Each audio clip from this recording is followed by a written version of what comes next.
another Conversations on Awaz-e-Haqiqat, which stands for the Voice of Truth. I'm your host, Chris Malika Bhadra, and depending on whichever part of the world you're listening to me from, this is a very, very special conversation for me. And somehow I've been looking forward to having this conversation with my esteemed guests.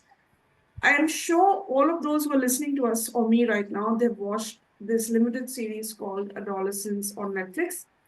It ran a marathon run on Netflix for its own reasons because it came up with a very sensitive issue about teenagers, about social media, about male rage, about bullying, about so many issues that are prevalent in all our societies that we had to have this conversation. We keep having these conversations, but this is one such special conversations, and in a way, if you will, one dedication, one episode for adolescents as well. On that note, I'm super, super privileged and thankful for my guests who've joined me from different parts of the world. I'm joined by Kajal Banerjee. Kajal is a mental health coach and counselor. She has guided and transformed many teens, women, and families, especially after the pandemic, as a life coach. Kajal herself is a mom of 2 teenagers, and she understands the impact of the exposure provided to the younger generation. She's also working on a principle that mind and body are one system. Thank you, Kajal, for being on the show. Good afternoon. Good afternoon. Thank you so much, Chris, for having me on the show. Easy. Much Pleasure. needed talk for the teens. Yeah, pleasure is all mine. I'm also joined by Neetu Pandorwala, who's joining us from Dubai. Neetu is a psychotherapist and certified child and adolescence counselor and is deeply passionate about working with adolescents. With years of experience teaching and guiding children aged 13 to 18, Neetu has had the privilege of understanding their world through their emotional highs, inner conflicts, and the silent struggles they often carry. Good afternoon, Neetu. Thank you for joining me. Thank you. Good afternoon, Chris, and thank you for inviting me for this podcast. Pleasure is mine. And last but not the least, I'm joined by the wonderful Sanvi Sapre. She has spent close to a decade working in the field of cognitive behavioral therapy, which CBT, across both corporate and non-corporate spaces. Her journey has taken her from therapy rooms in the private sector to classrooms, NGOs, and community programs pan-India. She's worked with survivors of sex trafficking, women experiences domestic abuse, and children with special needs in collaboration with CARP NGO. Welcome, Sanvi. Thank you for joining me. Pleasure. Thank you so much for having me over. The honor is always, always mine because you guys are my, you give me your time, so thank you. And for such an important topic. I'll probably jump on as the first question. And as I mentioned early on, that most of us and all of us in this panel tonight have seen the series. Now, my first question to start the conversation is, how do we talk to our teenagers about this show? Kajal, I'll start with you because you are a mom to 2 teenagers. How did you go about talking to your children about the show? It's a great question, Chris, because I think the basic needs to be set right. I would say adolescence has actually sparked a lot of conversation, and it has given us a opportunity to take, tricky approaches and focus on open and critical thinking for our own teenagers, for this alpha generation. Right. Okay. I would just straight away come to the points, which is like, I think you should create a comfortable and open space for your teenagers. Choose the right time. Start by listening to them, what they want to tell you. That's the most important thing. And then you can validate their feelings, how they are feeling. You should just focus on themes and issues, not just the plot points, basically, like what they are telling. You should not move beyond what happened next, like a story. You should ask them open-ended questions like, what do you think the show was trying to tell you? Or what do you think you would have done in a different way to avoid all these things or come out in a lighter way of the situation? Right. And if I tell you per se about the series, I've shown it to both my teenagers, and I'd ask them, how did the character's action make you feel and why? It's an open-ended question. It gives room for the teenager to come to me with a very different kind of perspective, open and very wide character thoughts, so that they can explain how they perceive the other person. The perception is very important. Yes. And Thank of course, that way I encouraged the critical thinking and the motivations, potential biases of the story, and Yeah, the fiction and reality. right. Everything was everything was in place after that, because then they understood how it works, what was the motivation behind the critical thinking, what the boy did, and Yeah, how it could have been differed in a different situation given the perspective. absolutely. Thanks, Kajal. Thank you for setting the tone of the conversation. I'll come to you, Samri. You work with children, you work with kids. How do you talk to kids about such a delicate show? I think the way to approach it, I honestly, personally, whenever I've connected with kids, maybe on the adolescence end, uh, I think it's because I am younger, so it is easier for them to open up to me and talk to me about issues that they may see going on. Yeah. Is how I feel, because that's the kind of success I've had with them. And the way I like to mold it is very similar to just having them answer the question. Like, I want to understand what they take away from the show Mm, before there is anything to detect as a problem. I need to understand what are they perceiving, what are they thinking about it, and how are they really coping up with the idea of what is going on. Do they even see it as something wrong, or are they looking at something right? And if yes, on either ends, then what really is the thought process behind it? Why do they think that that violence is correct? So for me, that's the way to go ahead, really, with thank them. you. Thank you. Coming to you, Neetu. You have also Yes. had an experience with children. So, same question. How do you talk to children about this show? So I go to their level. Basically, I have had many students, as I mentioned. My kids are grown up adults now, but when they were children, they had lot of challenges. Basically, anger issue is a big issue with them because Mm, of the changes, emotional changes, physical changes happening in them. But my perception towards the series totally was not only the child, but the parents also learnt a lot. mm, It's not just about the child, because everybody, like 90% of the kids, go through this yeah. anger issue, but Mm, they don't know the repercussions of what the actions. mm, This thing, when I would have discussed, if my kid was a teenager, I would have shown them that okay, you need to control your anger, otherwise the repercussions are really hard to revert back. mm, So, and as a parent, of course, if I was not going like what that parents were going through, I would have mm. taken a lesson also. So I think both the parents and children have to take some lesson from that. And my approach would have been like, see the repercussions, how the parents are going through and how the child is also going through because of the small wrong decision he made because of the anger. Yeah, I think to understand the repercussions, I think, when we say that control your anger, where is this anger coming from? That also needs to be looked at because the child must have gotten instigated by something at home, school, friends, somewhere. So I'm not a parent yet. I'm just envisaging that going into the root factor where that anger is coming from probably is also more important.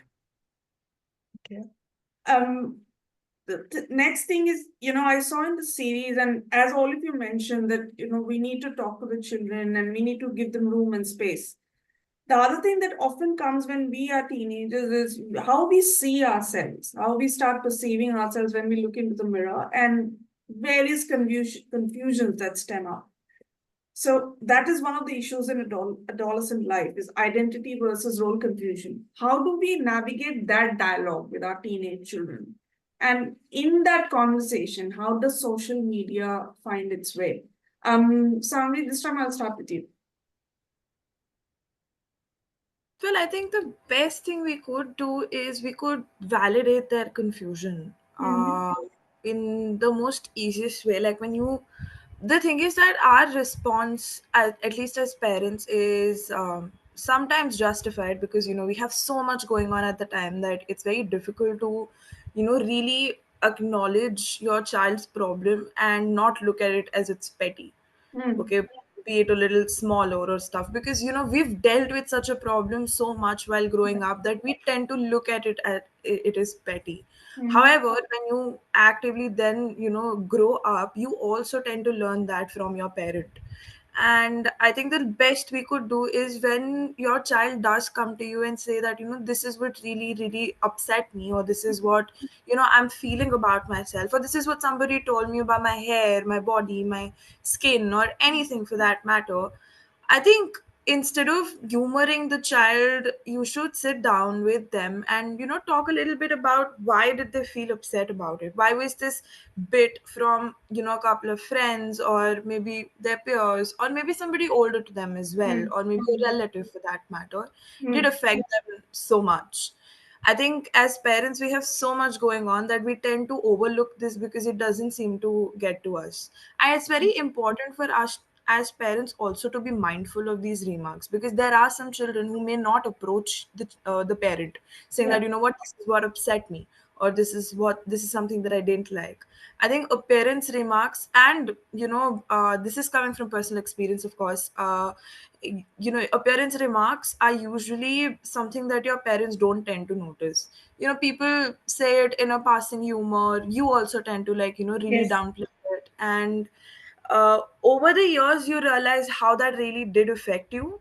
That is when you're actively sitting down to mirror yourself and really understand why do you, to different factors that it gives birth to, like being lonely, avoiding people, or just constant validation from everyone, and the wrong validation that you look for, or people pleasing for that matter. It kind of gives birth to these things, Mm. and this happens very subconsciously, really.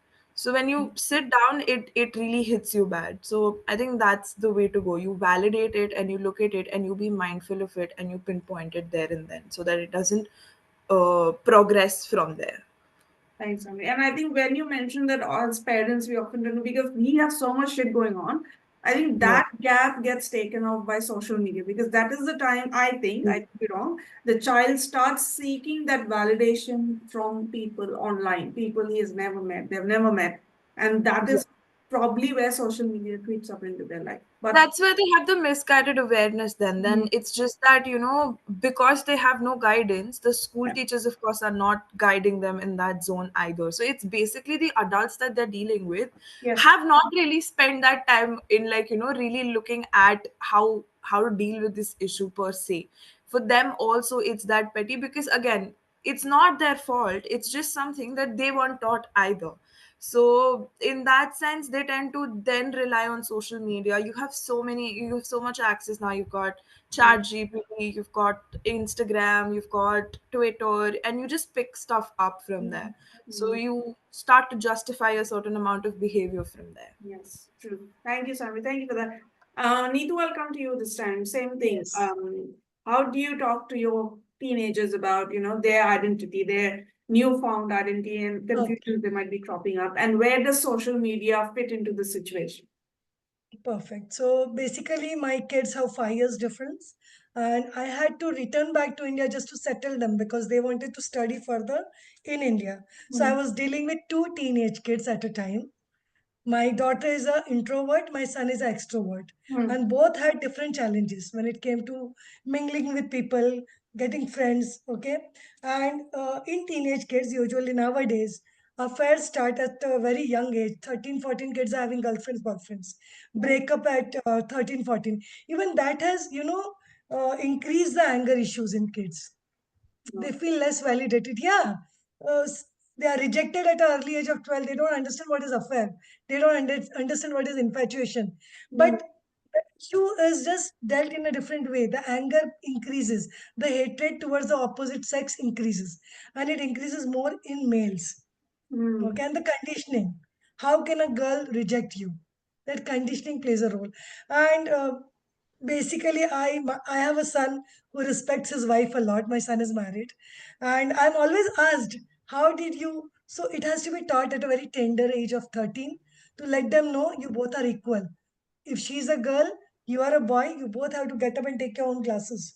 If mm, you're hungry, you can take your own plate. So that is to be taught by a parent. Okay, and when they come, like, usually I have seen parents get upset. Oh, at 13, he's getting into girls. But that's a trend. World is so open nowadays. You can't stop that. You just need to handle it with care, yeah. with tender words, letting them know better in a better way how they understand. Your Mm. approach has to be really sweet, not bitter. That is where we most of the parents fail, because some of the parents are still thinking old school. They are not growing with the kids. We need to grow with the kids, understand with their level, at their level. So this Okay. is how I dealt with, and today I have beautiful grown-up adults who respect the opposite gender a lot. So, yeah. Thank you, Neetu. Kajal, coming to you, what are your thoughts on, having this, navigating this conversation, and specifically, how does social media come into the children's life? First and foremost, I would say that there's one Ericksonian stage which says identity versus role confusion. Hmm. Okay, so in that, a kid is like, the first fundamental question is, who am I? They're Yeah. just exploring the changes happening in their body and their mind, their thought process, plus their surroundings, Mm-hmm. the friend culture, one thing which actually plays very important role here is, right now in today's generation, all the parents are working Yes. round the clock. Hmm. Even if they're working from home, they do not have time to spend with their kids. Hardly, I would say, around 1 or 2 hours in a week, or maybe weekends, specifically people working in metropolitans. Okay, so when you're not giving that kind of quality time, so I would just mention a word which says sanskar. You know, संस्कार deals a kind of generation जिसमें हमें ये समझ में आएगा कि yes, what is right and what is wrong. Social media is available for everybody in this world. Hmm. However, there are so many things which are available and downloaded to these kids, and by the people who actually don't care what the other person is thinking. Yeah. It's all, mostly, I would say, 80 to 85% is crap. Hmm. It's actually crap. Hmm. Uh, if you see the research right now also, every 42 minutes there is one child who's committing suicide just because that he was not accepted by somewhere, Hmm. in the society, Yeah. or something happened which actually hampered his own self confidence or self esteem. And the social media plays a very, very important, a very pivotal role here, Hmm. because what they are consuming the entire day is social media. They're just scrolling mindlessly to all the reels, downloading data 85,000 millions per bit, and they do not know what to do of it. Hmm. They actually do not know, because they're not getting the right guidance. Right. uh, I, I I mean, I'm so happy to know that last week Australia also did the same thing. They are closing the accounts for all the teenagers. I think it's 16 below or 13 below. 18 below, I think. Yeah. Yeah, 18 below. So they're not allowed to keep social media accounts. Hmm. And even if they are allowed, that is only approval by the parent for some, with some restrictions, Yes. right? Hmm. And just 15 days back, I had been to a meta event which says that it is going to be rounded up for India, Asia as well. And they are going to close a lot of teenage accounts, so that, and they're going to do some restriction work also around that factor, so that they do not Yeah. consume that data which is not appropriate according to the age. That's a landmark. Even when we got that news here, we were appreciating because it's a landmark decision. It's something important because of the dangers that Absolutely, are because coming. cyberbullying, online Oh, shaming, yeah, yeah. extortion, Everything happened. scamming, I can name them. The list is Yeah, it is. very long. It Because is. I daily, have teenagers for my sessions, and specifically I specialized in teenage because I had teenage children at home. So I wanted to help them out. When I used to listen to their group calls, Hmm. my daughter was talking on a group call when she was in ninth standard. And when I heard the kind of talks they were having, it was like, I was like, excuse me, are you in ninth grade? Are you Yeah. guys in ninth grade? Because the confusion is so much. They Hmm. want to act like adults, but they are not grown up in their mind.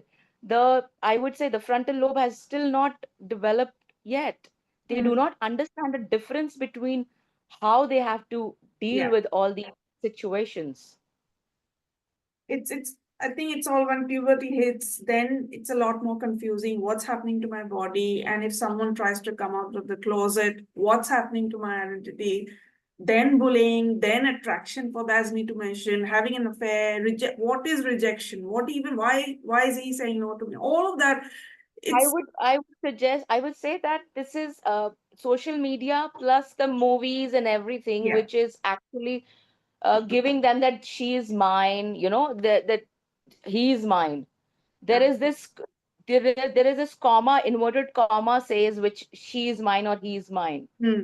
And actually it hampers the kids Yeah. from the start. They are into the dream world, the fantasy land. If she rejects or he rejects, then I have no self-esteem. Who am I? Where do I stand?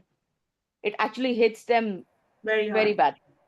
Thank you, Neetu. Very, very important points raised for this part. And just a little disclaimer for our listeners. We are talking about some heavy issues. We are mentioning suicide, bullying, racism. So if at any point of time you feel you're uncomfortable while listening to the conversation, please step out of the conversation, take care of your mental health, and come back to it when you feel you're ready to kind of listen to the other part of the conversation. Just a trigger warning. Um, all of you raise important points about rejection and the rage coming out of the rejection and connecting with teenagers, as Sami also mentioned. Now, one thing that specifically came out from the series was that child, he had a lot of rage, and out of that rage, because he was rejected by his classmate, he incites violence on the girl. Now, my question from that is, can violence by a teenager happen overnight? And if not, is it an accumulation of multiple risk factors that increase that likelihood of the child rage? Neetu, this time I'll start with you first. Yeah, 100% it is increased with time because it doesn't come with the birth, but of course it starts with some experiences. Hmm. They see, they experience their parents. At times you're in unawareness as parent. We happen to speak something wrong, Yeah. deal with some episode in a wrong way, and the child is observing you. Whatever wrong or right you're doing, he's going to do the same thing. Hmm. I have seen many kids copy their parents exactly what they speak. So the Hmm. actions are also going to be copied. So you need to be really aware of how you behave in front of your kids, what you talk in front of your kids, how you deal with the situation. So Hmm. everything is giving them that, plus one. Like, okay, my mom could do this or my father could do this. So this must be right to some extent. So if I'm raising my voice in front of some adult, my elder, I'm putting a wrong example, right? Similarly, if my husband, he might raise his hands, he's again putting a wrong Yeah. example in front of the child. So Hmm. later on, we cannot correct them because we have put this in action in front of them. So my words may not match and that may not make any difference to them. So yes, the rage is going to increase with their experiences, what they do, they have with us, and specifically with the parents.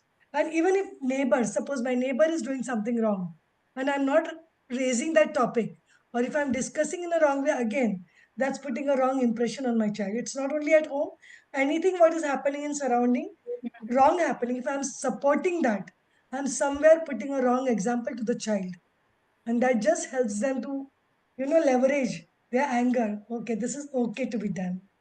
So yeah, it increases. It does. Thanks, Neetu. Sandri, over to you. Does violence by a child happen overnight, or if not, then what are your thoughts on it?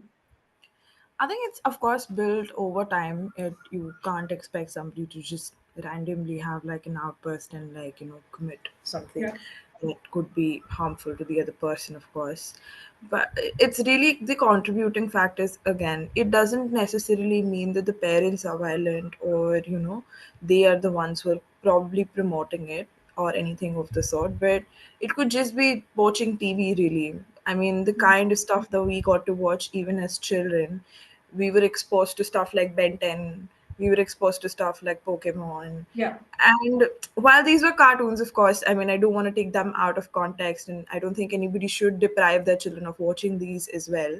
I think it's very important to lay ground rules at the first act of violence that you come through and see, Hmm. because if you're exposing them to stuff like this, like, any sort of action movies, any sort of action that you see on TV, then it is important that you lay ground rules and you let them know that this is not okay, to really get your work done. And I think it's over the time that you see this with your parents or the people around you, or you see another kid do it and get away with it, so you want to try it again at home. Back back when I was a child, I think the way to deal with it was my mom, like, really disciplining me as a child, where she probably hit me, but of course it didn't come from a place where she was trying to abuse me or anything, but I think it just came from a more Yeah. disciplinary act. And I do think that it had an impact on me growing up to a certain extent, because I was a sensitive child, but then eventually it went on to really teach me the difference between what is right and what is wrong. Yeah. And I think, yeah, it's important to keep these atmospheres and their surroundings in check and speak to your kids according to that. And whatever you expose to them, I don't say you should be in control of that, but you should be aware of that. And it you should have like that relationship with your child, that they actively sit and talk to you about what they've been up to in the day, so that you're aware that this is what they're watching in the day. Absolutely agreed. Over to you, Kajal. Same question. What do you think about the violence that accumulates with time? What are the factors that could go behind it? I would say, Chris, there are multiple factors. Over time, they gradually increases the likelihood of child harming the others or indulging in violent Yeah. acts.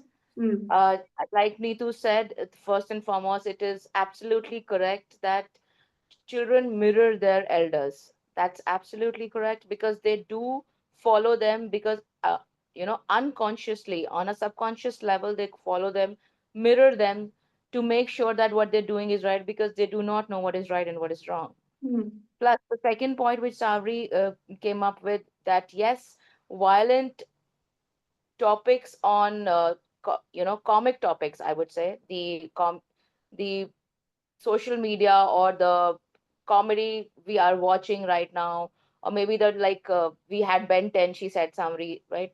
There are other series on Netflix which are available on kids channel, you Mm. know yeah, they are like Transformers, or like now they have these Japanese also Mm. Mm. anime stuff. But in anime they are giving this in kids section. However, I have seen myself, it is a very violent kind of anime. Okay. Plus, there are no censor boards for some adult stuff also available on there.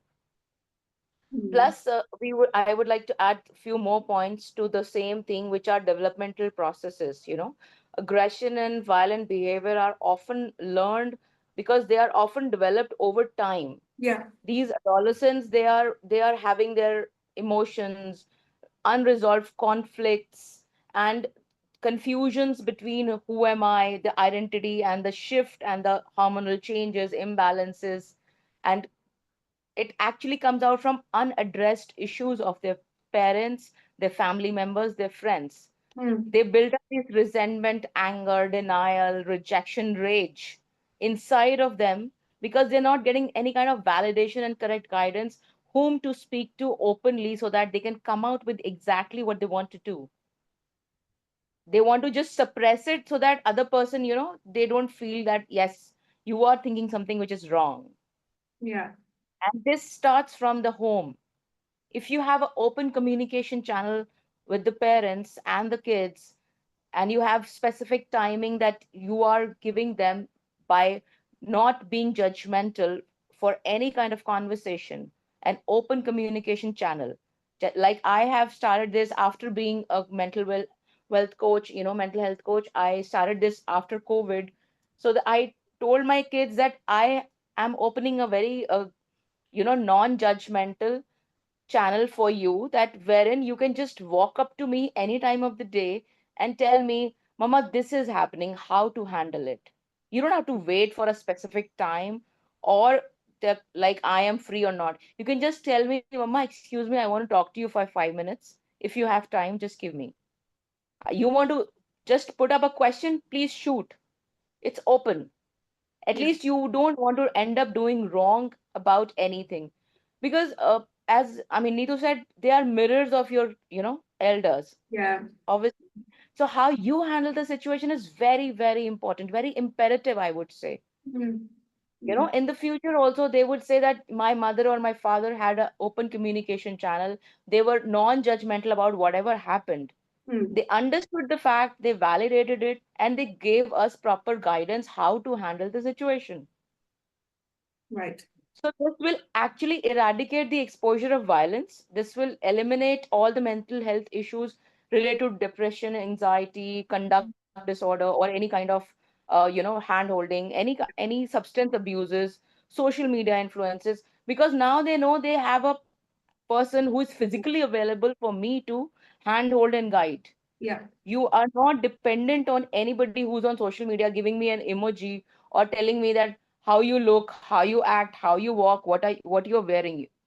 So validation comes from within. Mm. Absolutely. Thank you, Kajal. Agreed on all your points.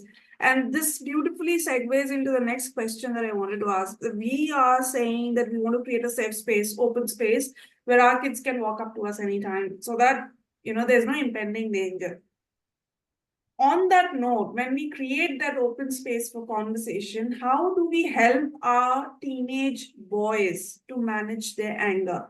And again, a little disclaimer for the audiences. I'm not saying that girls do not get angry, they do, but for the reference of this conversation, we are just focusing on male rage in teenage boys. So the question is, as parents, how do we help our boys manage their anger?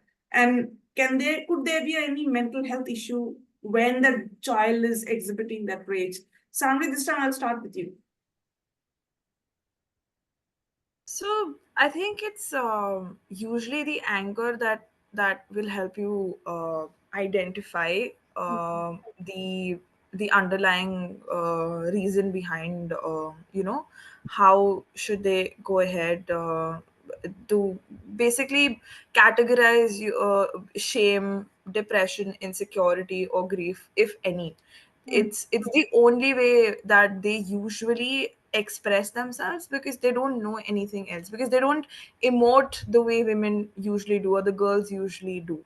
I think there is a slight difference between, I believe that there is a slight difference between how boys in general emote and how girls in general Yeah. emote. And while that is also, conditioned by the backgrounds or atmospheres that they come from, I think it's also something that, is the way that they are growing up and the way the mind perceives stuff. Because I think it has a lot to do with how women usually perceive things and how they look at things and how they view situations, and how boys usually do.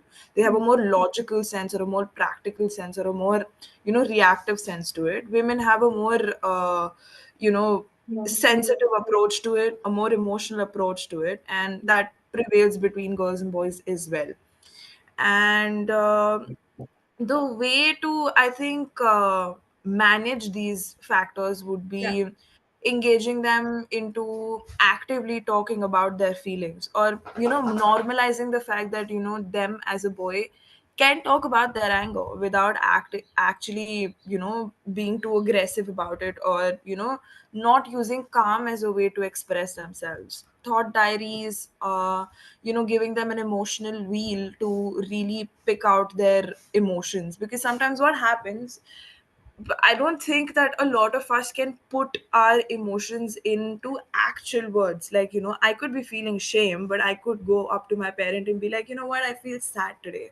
Yeah. But I'm unable to really figure out. So emotion wheels, as that I really came across, I feel like is very helpful, at least with the ones with the children that I have worked with. And we used to get like the wheel in between. We had one that was made in the class by the children itself, and we had different emotions under sad, angry, um, uh, a couple of others. I'd be happy to share it. I don't have it on me right now, but yeah, like it has an entire emotion wheel around it, and under these they have like subcategories of shame, grief, depression, anger, and aggressiveness. This is how you're feeling. So Mm. when you use that, it's easier to pinpoint what you're feeling exactly. And I think apart from that, thought diaries to understand where and how your behavior is impacted by what thought you have and what is the action you're going to take and how you're going to, replace your negative thought with your positive thought, and how do you really build your positive thought, because negative thinking is really a spiral, because one negative thought and then you're back to another 15 Yeah. other things that you tend to bring up your own insecurities in. People might have not even noticed or said anything to you, but you start to notice it in yourself, and you start pinpointing everything that may be wrong with you. And while that doesn't exist, it's very important to understand where to stop that spiral and how to go about it. So I Yeah. think thought diaries, maintaining the journal according to that, journaling is one great thing. Hmm. And in my opinion, it's also painting.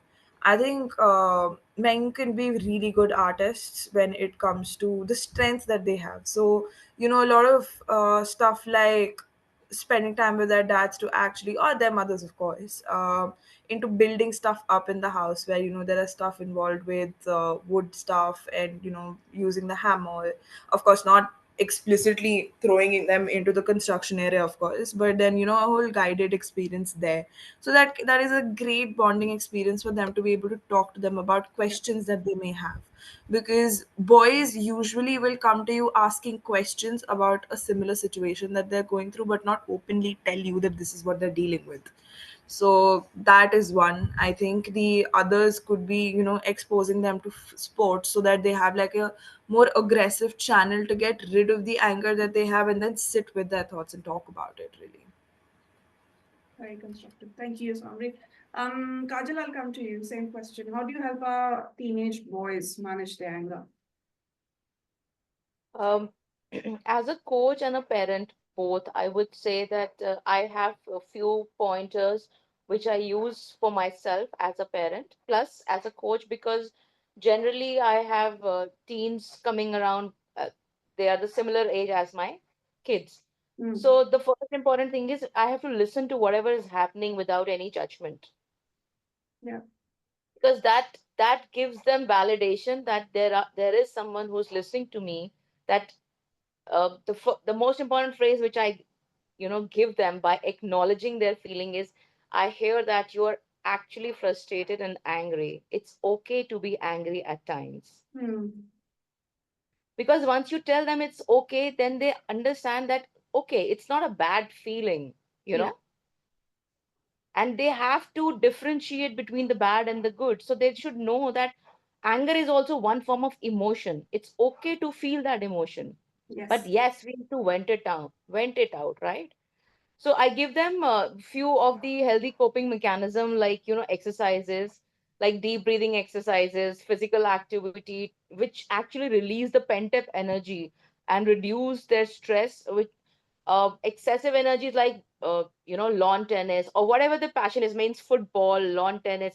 These are activities which take a lot of energy and stamina, and they actually be a de-stressor. Hmm. And as Samri said, to keep that log, I also give them anger log to keep. Just like I tell them to use it as a brain dump Okay. whenever you feel angry or you feel a mixed emotion. Because according to mental health issues, which we say is, everything starts with shame. Hmm. Each and every emotion which is leading to anger, violence, anything, which it starts with shame, because shame builds up into guilt, and guilt into anger, anxiety, stress, overthinking, and goes on and on and on and on. Yeah. Because yeah, until unless you touch that deep point, the point of the cone, which is shame, you won't be able to eliminate all these emotions. Fair So enough. you have to keep that anger log, or the brain dump exercise is very important. You don't have to tell anybody because you're feeling shame. You can just write that down, whatever you're feeling, write in all the details, give them pointers, whatever feeling you are, holding inside, just Hmm. write that down. Hmm. Finish it. That's the most important part of your log, which Yeah. will help you to release all these exercise, all these things, all these, negative feelings. And then yes, of course, I suggest them to take up a role model which they feel is suffice their things, and they want to become in their life. Because teenagers, of course, they have to have their concentrated goals, their ambitions, and Hmm. once they take up that ambition or a goal, then they're more focused. Yes. These feelings doesn't come back, they don't rebound. Hmm. It's easy to channelize your anger, your rage into gym rather than doing anything violent. Yeah, agreed. Thanks, Kajal. Me too. Finally, your thoughts. Managing Yeah. our teenage So boys' anger. yeah, so in boys, specifically my son, he's a very calm person, but during teenage he had a lot of mood swings. So Hmm. anger starts when you have difference of opinion with somebody, and when these mood swings are going on, it leads to a heated argument. Okay, and then they are not able to control it, and then it just increases, and you're never on the same page. So I always taught both my kids when there are mood swings, and if at all we are not on the same page, please let us know to each other that mama, come after 2 hours, we will talk on this topic. So Hmm. that habit literally helped both my kids. So we have never had such arguments ever. My son is now 31, my daughter is 26. So because of this particular thing, whenever you have mood swings and we are not same page, let each other know. May it be with siblings or may it be with parents. So that's a suggestion to all the parents to let your kids know, because puberty age, basically when the kids are 13, 14, usually the mothers are at 40s. So Hmm. both are having their emotional challenges going at the same time. Yeah. Okay, so nobody is ready to put their step down, take a foot back. Okay, so the best thing is take a cooling period. That puts a habit to your child also, when they deal with the outside world, they will take a step back, cool themselves, and then take a decision. Second thing, rightly said by Kajal, that instead of using their energy in getting angry, channelize it for a better thing. So I had guided my son to start his dance class, and he earned his pocket money out of that after 16 years of age. So yes, it beautifully helped him calm down, also using energy to earn something also, and he's become a better person with time Hmm. because of that balance in his life. So it did work, and journaling, of course, it helps if the person is not ready to understand the situation of if the kid. It's better to let them understand, write down what your problems are, loopholes are, and work on them. And CBT works very well. Sandri might relate with it. Yeah, CBT works very well for that. I just had one question that I wanted to always ask. In the series, we see that obviously the child, he's riled up because the girl kind of rejects him for however he looks. Why do we take rejection so hardly on ourselves? And how do we teach our boys and girls that it is okay if someone says no to you? How do we teach them to accept being rejected? Sandri, I'll start with you this time. I think the concept of rejection is really taught to us that it's a negative impact on our life. It's how I learned it as well.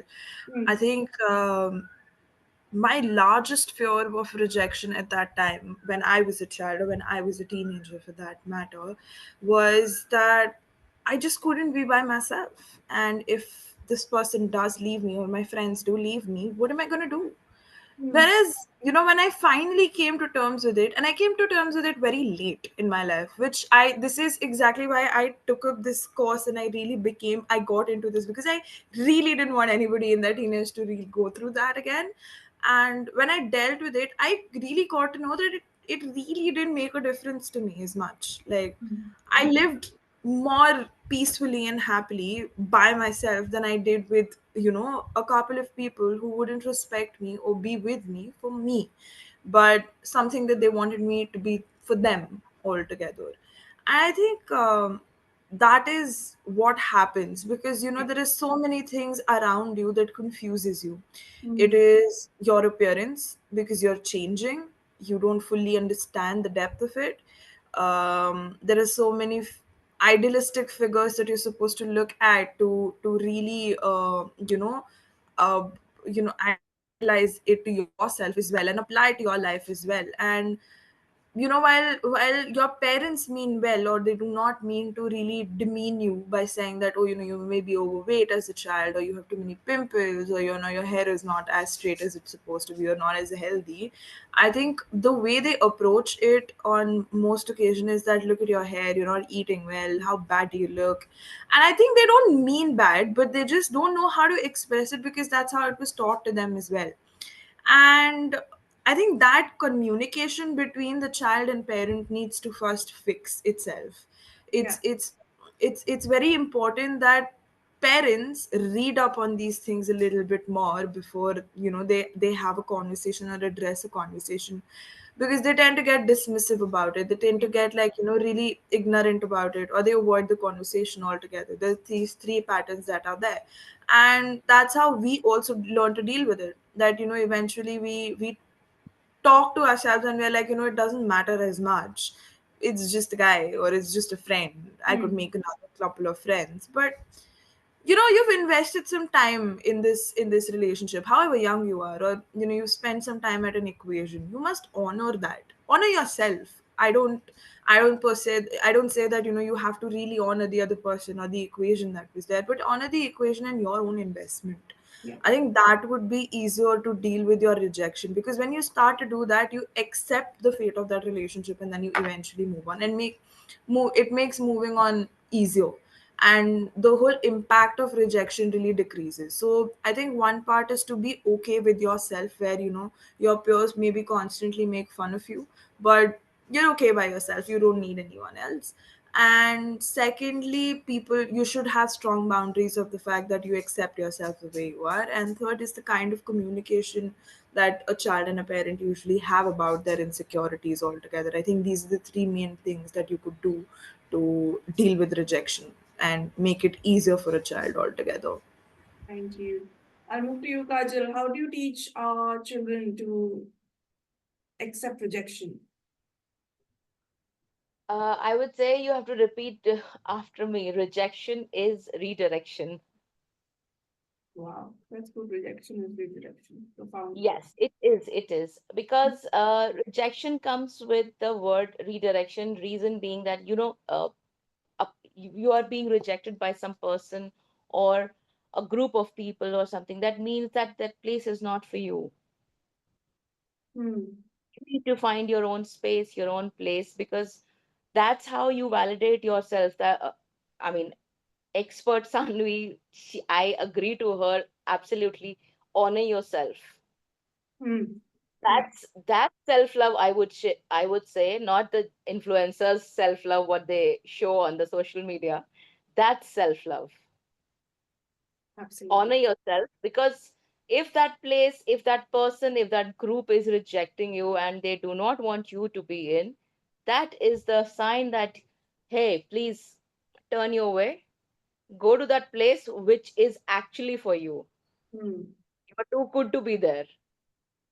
Beautiful. So honor yourself. Rejection is redirection. Neetu, what are your words on how do we help our Uh, children accept rejection? I would put myself in this because I have lived a very, uh, what do you say? I lived with the inferiority complex as a child. Hmm. I was made to feel ugly by some friends, close friends, and that really brought down my self-esteem. And I learned a lesson as I grew, and I made sure my kids are going to be very confident. They were so confident, like, at times I used to ask my child, tell my child, Beta, you're looking very good. I know that a girl in sixth standard telling me, but I felt proud that she knows her worth. So Hmm. yes, like what Sandri told and even Kajal mentioned, honoring ourselves is very important. Loving ourselves is very important. So I just want to share one example to all of you that connected to my son. So he's a very studious child when he was growing up. So I told him, don't get into all these affairs and all those things are going that way. And he maybe said no to some of the proposals. And one of the girl approached him, proposed him. He said, no, presently I'm not interested. The next question was, are you a gay? Okay. So that was a social pressure on him, Mama. If I'm saying no to girls, this is what is happening. So boys react a different way and girls react a different way. So there's a lot of pressure in a different way in all the kids. In all the kids. Wow. Yeah, exactly. A complicated word, and sometimes I feel lucky I'm not a parent yet. But moving on, the next question is something that when I read up, I was kind of hooked on into the information that came up to me. I looked up some videos, and it was just a massive web of information which came to me when I looked up for incel culture. So Mhm. the question is that, misogyny and incel culture, do you think these should be taken up in schools and some chapters should be dedicated to these things? Neetu, I'll start with you this time. Yeah, of course, it has to start with schooling because if you're educating with other things, this is very important part of our society. Hmm. Okay, creating good adults, and this is what they need to understand. They can't blame their whatever they lack. Okay, they can't blame others, especially the opposite gender. So that can be started. They should start teaching in the school. That will make a better adult too. Thank you, Neetu. Sandri, your thoughts? Should we have misogyny and incel culture taught in schools to our students? Yeah, definitely. I think the age that we do end up starting going to school, it is very important that we learn how to deal with how boys need to deal with girls and how girls need to deal with boys as well. I think equally both sides are very cruel to each other growing up, and I think while they have their own leverages against each other, it's important that the school really takes up the matter, and they really look into introducing small bouts of it, small Hmm. plays kids to it, or really looking into it. I don't think just school counselors or therapists can really deal with this anymore. I think for teachers altogether, I think they should have, I wouldn't say a certification, but they should undergo a certain amount of training where they understand what should be promoted and what should Yeah. not be promoted amongst children, and how they should really address these concerns. Because at the age that I've dealt with, and I dealt with this students very recently. I went to a school in here in Bolton, and I spoke to a couple of children there, and we did an activity where they were supposed to write down all their negative experience, probably one negative experience in the last couple of months that really stayed with them. And I came back home. I think there were approximately 150 children in that room, and I came back home and I went through the chits that they gave me. My god, I mean, the amount of peer pressure, the amount of stuff that they have to go through, or they're feeling, they really have no outlet. And the way they disrespect each other is also really upsetting. And I think it's important that teachers really take into account how they're speaking to a child in front of a couple of others, because that is what causes them to disrespect that child as well, which is, I think, very important. So yeah, I think it's Yeah, very important that they it is.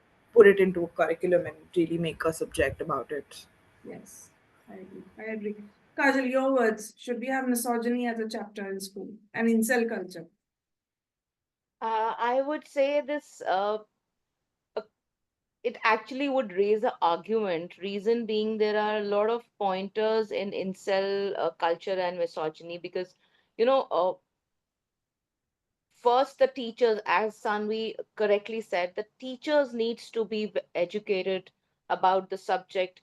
Reason being that the parents could take it like they are legitimizing harmful ideologies to my kids, the children in the school, right? Mhm. It's like the kids can also misinterpret the entire potential of the context, how Yeah. it is going. So it's kind of argumentative topic right now. But what I can suggest is, like, I am working towards that a mental health curriculum should be introduced in the schools early on, around about in 8th standard or 9th standard. Reason being that we want to integrate a lot of good things into this generation, which is actually missing. And as they were already exposed to a lot of social media and the internet culture after the pandemic, so what we can do is, you know not only standalone lessons of misogyny and incel culture, but what they can do is integrate discussions of gender equality, respect, healthy relationships, media literacy, so that they can, address the harmful stereotype people. They can understand the biasness of the gender, and they can respect each other, just not struggle to face rejections or any kind of violent or kind of denial feelings. They can just respect each other's space. This Mm. will actually equip the teachers also to address all the, sensitive topics easily. Yes. So we can I always focus on building empathy also, Yeah. empathy and respectful communication Yeah. skills, which will actually help these ideologies, and whatever is happening on the background will fade away eventually. Sandri, you were saying something? Yeah, I was just going to add and say that I think according the topics that that Kajal mentioned, I think are the spot on ones. And in addition to that, I think it's also the number of filters that we grow up with. Like, this is how I want a man to be, or this is how I want a girl to be. I think those filters also need to break away, and we need to really really encourage the kind of filters that really resonate well. So, looking a certain way, talking a certain way, or this is what your responsibility is, or that is what your responsibility is. I think these filters need to like really subside, and they need to be able to make decisions that really resonate with them as well. Absolutely. Neetu, your final thoughts before we kind of start wrapping up the conversation. I'm mindful of time. Yeah, tell me. Do you have I any didn't final get it. thoughts to add on this, whether we should add misogyny or incel culture in schools? Yeah, I mentioned it will make a difference on what the pointers what they gave Kajal and Yeah, Sanvi made sense here. So absolutely. they should be introduced. Thank you. All right. Last question to all of you is, what would be your message to our listeners tonight? This time I'm not confused who to start. Neetu, I'll start with you this time. So the message is be open to your children, speak, give time to them. Hmm. Once they come from school, make sure to ask them how they are feeling and not what happened in the school. Okay, what they are feeling is more important. Yeah. Go to their level and talk and make them comfortable to be approachable. It's important to be approachable to your own children than to the world. So it's important. And That's it. where can we find you on social media? I'll come to you, Kajal and Sanvi also. Where can you find my social media as in my page? Whatever you're So comfortable sharing. yeah, Universe of Cosmic Healing is my page. So Hmm. wherein people can connect me for counseling, and I'm also a holistic healer. I'm a psychotherapist and a marriage counselor. So my page is Universe of Cosmic Healing. It's on Insta, YouTube, and Facebook. All the three I'll places. put all of your links on the video later, audio later. Kajal, your message to our listeners, and where can we find you on social media?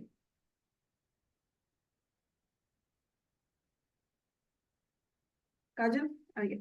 Yeah, first of all, thank you so much, Chris, for having me here. It was a very insightful and a wonderful conversation with all the experts here, and I learned a lot out of this. And a message from my end would be, actually, life can be like a world where, sometimes a constant stream of information and a lot of demands, and supply is very less, I would say, because emotional supply is always less to us. But yes, we as parents, we get caught up in rush, to do lists, expectations, and all that stuff, working, working, working. But yes, parents matter, their feelings matter, kids matter, their feelings matter, and your experience also matter. So Hmm. please kindly deliver your experiences with kindness and, presence with loved ones, so that they understand how they have to manage the challenges and how they have to navigate their unique path in this world. You Yes. connect with those around you, share your joys, your burdens, because connection with your kids, I would say that 3 minutes once they get up from the bed in the morning, and 3 minutes while they are on the bed retiring, are the most crucial ones to build that connection, when they know that they are there in their safe and secure space, and they can deal with anything, navigate their path in anything. And obviously, yes, we all have potential for growth and new beginnings. So I wish them all the best, and with lots of love and blessings to have their beautiful future. You can find me on Insta and FB both. I'm available as Banerjee Kajal. and I am a mental wellness coach. I specifically take up teens, relationship counseling, family counseling specifically, and I am a past life regression therapist also. I heal people through Hypnoheal also. So you Amazing. can find me at Insta or FB as at Banerjee Kajal. Thank you, Chris. Thanks, Kajal. Neeti, you wanted to add something?